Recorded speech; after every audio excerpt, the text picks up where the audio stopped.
Preliminary রাউন্ডের match, বাংলাদেশের বসুন্ধরা কিংসের ম্যাচ, যাদের প্রতিপক্ষ সিরিয়ার ক্লাব আল কারামা। আপনাদের সবাইকে আমন্ত্রণ টি স্পোর্টসে।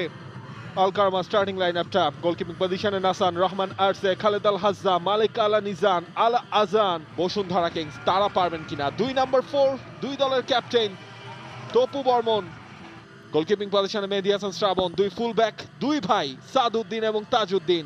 কাতারের দোহায় এএফসি চ্যালেঞ্জ লিগ প্রিলিমিনারি রাউন্ডের match, Bashundhara Kings versus Al কারামা SC.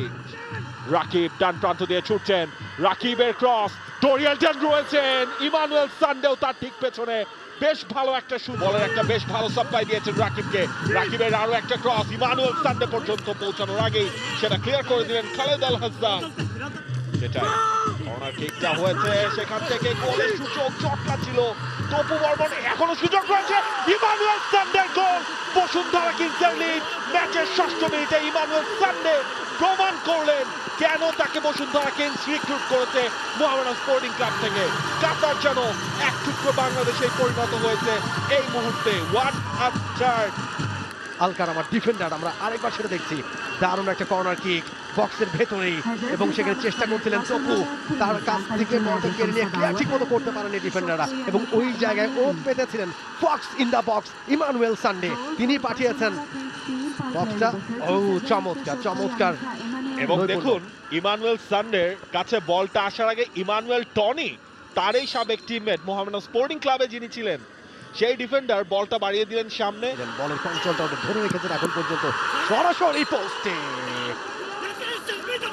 Good try. Players to watch, Emmanuel Sunday একজনকে কাটিয়েছেন।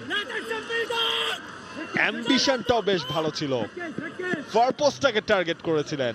রাকিব ডান প্রান্ত দিয়ে, রাকিবের ক্লারি ক্রস ডোরিয়েলটন পর্যন্ত পৌঁছানোর আগেই সেটা রাফায়েল অগুস্তো তুলে দেয়া, সেখান থেকে ফিরতিটা পাবেন কিনা তাজউদ্দিন। জাকরিতের শট পদের কারণ হতে পারত। জোন 14 থেকে একটা লং রেঞ্জ অ্যাটেম্পট।